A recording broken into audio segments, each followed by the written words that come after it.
with you a few ideas and thoughts, and possibly also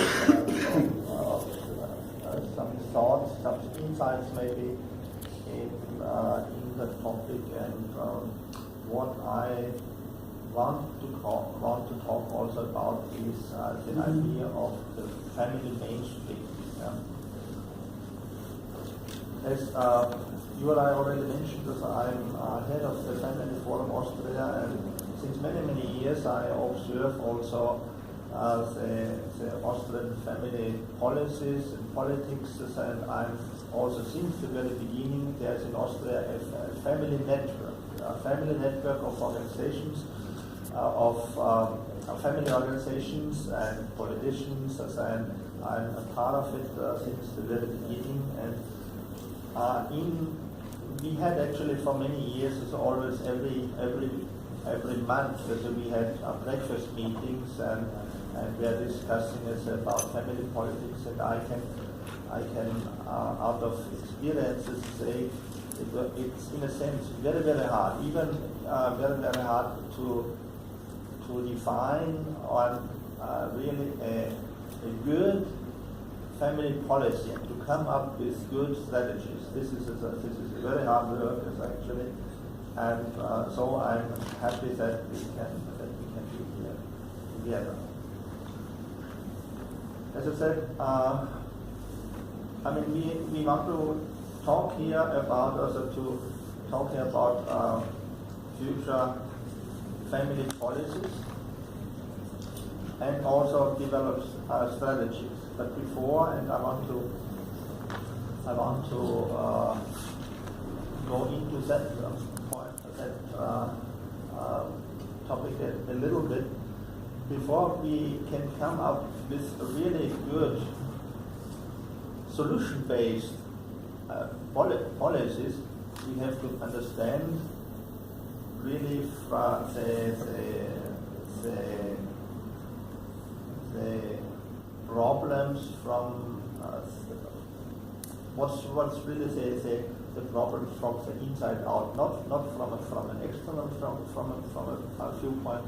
And what is really the problem of the families? What is our human problem?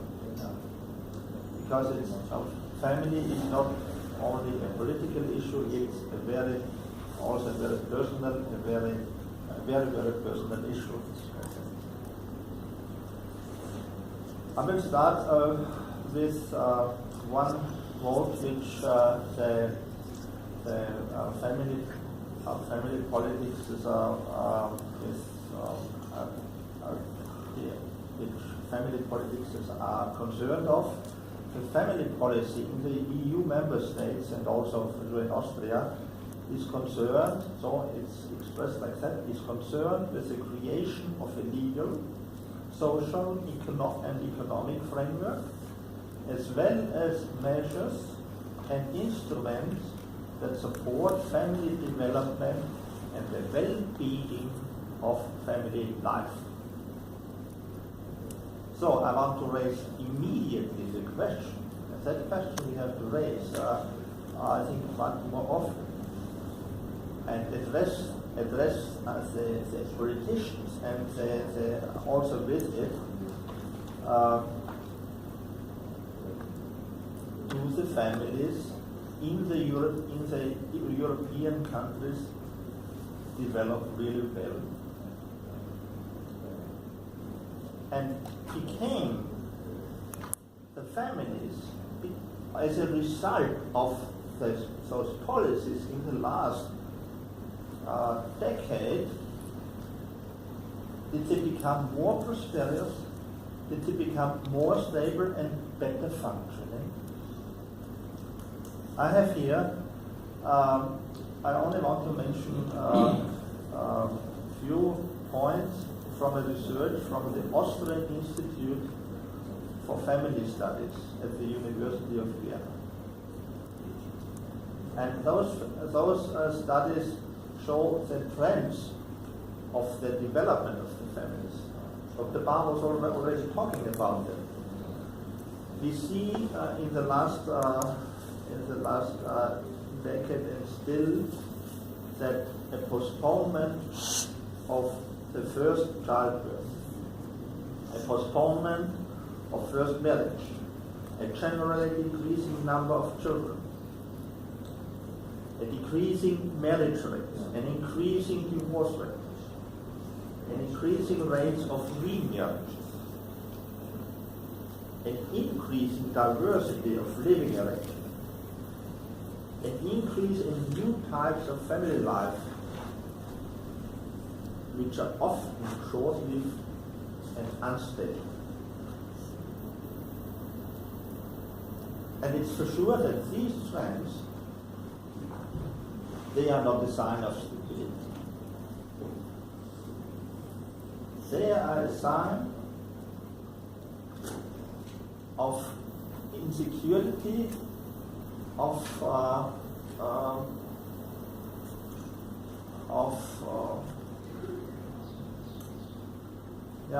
signs of insecurity, and people don't know how many people don't know how to establish it, or how to create a well-functioning family.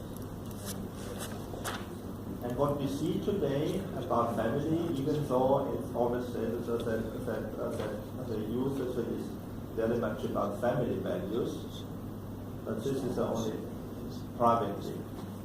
I think we have, when we really talk about family, we have also to be more enthusiastic and outspoken about what family values are.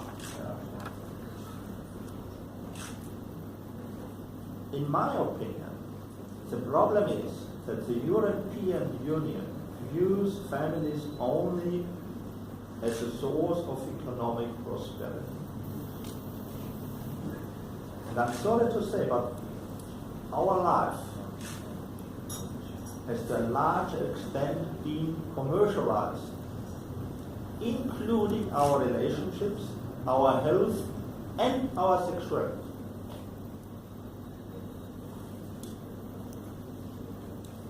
So, politics and also, to a large extent, social science are based, in a sense, on a misunderstanding, a misconception of the family and a misunderstanding of human nature. Because of this materialistic and actually narrow-minded viewpoint, the real problems which families are facing are ignored or misinterpreted. We hear a lot about gender mainstream.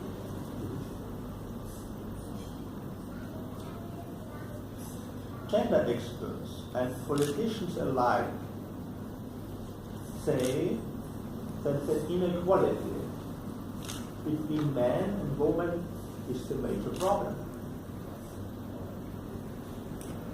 And to balance that out, so the reasoning, they introduced the gender mainstreaming as guiding principle of the European politics. I mean, we hear more and more they say, yeah, even though the EU has made significant progress over the last decades, but the gender gap remains. And what they're all constantly talking about? They're talking about equal rights, equal pay, equal opportunities, including the right to decide my sexuality, and also the right to decide when and how I want to have children. Now, imagine for a moment a couple with that mindset, with that deficit mindset and attitude, who has the intention to build a family. That kind of mindset always looks for reward and attention because of the feeling of being disadvantaged. And that mindset is often expressed in the attitude of people. As long as you treat me kindly, as long as you be friendly with me, I will love you. But when you're not criticize me, then I have a problem. Or if you buy me flowers, then I will put you down. And that kind of mindset says, in relationship to marriage and to, I will marry you, but until I find a better one who can fulfill my wishes. How long do you think such a relationship will last? And exactly this kind of attitude is often found in alternative living arrangements and new types of families. How do you feel if you are treated like a product which is replaceable at any time? How do you feel about it? And it's a tragedy that so many people treat each other in that way. And that in the name of human rights, that in the name of freedom, of their freedom. Do you see now why families break up? The fact is, as soon as I focus in a relationship on myself, on my wishes, on my interests and desires, that relationship starts to disintegrate and eventually falls apart. So, we actually don't have a problem of inequality or lack of freedom.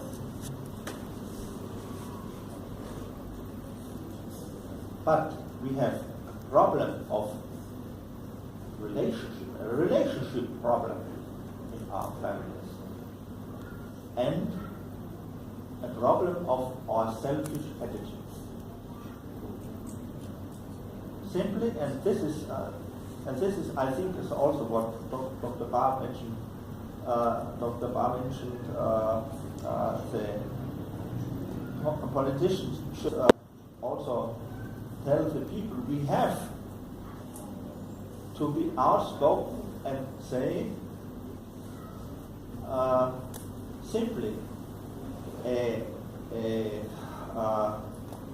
such a relationship which is based only on myself, not on a higher purpose, not on the others, does not work. Does not work. Yeah.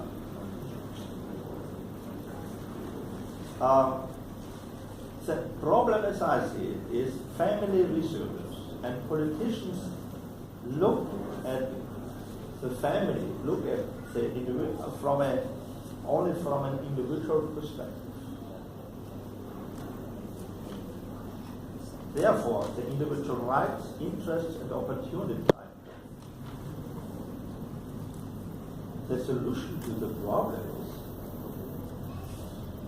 we have to look and treat family as a unit,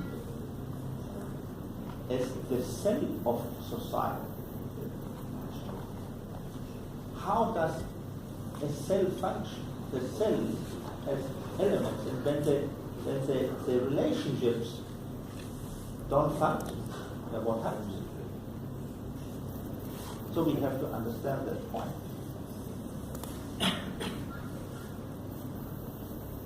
And we know that a healthy cell has very close ties. It's a bonding ties. The family relationship, a bonding relationship. It's a bonding relationship. Yeah. And this is the basic need that bonding. Each child needs that bonding, that trust.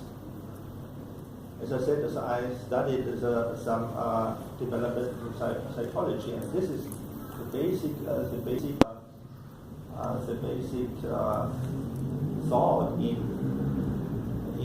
psychology that the bonding, that's what's important, is the bonding of the child to the parents, to the mother and to the father. And I mean, last year I could also participate at the conferences in Munich. At that time already, I proposed a family mainstreaming. Family mainstreaming is a guiding idea for family politics. What do I mean by family mainstreaming? That means we have to look at family as a unit. We have to look at the whole human being with its 4 dimensions. One dimension is the physical, economic dimension, the material dimension, the mental dimension, the social, emotional dimension, and the spiritual dimension. Only then can we find real solutions to broken families, youth problems, and so on. And finally, when we talk about action steps, I have a suggestion to make. That we think there's a lot of talk going on. We have to support each other. We have to think about to make a yearly family event on as big a scale to celebrate family values and to honor also families who really good and also bigger families because people learn from examples. The society learns also from examples, and we shouldn't put our life under the bushel. Under the bushel. Yeah, okay. That's it. Thank you for your attention. Yeah. Thank you very much. And now we will open the discussion. Before we will discuss everything, I would like to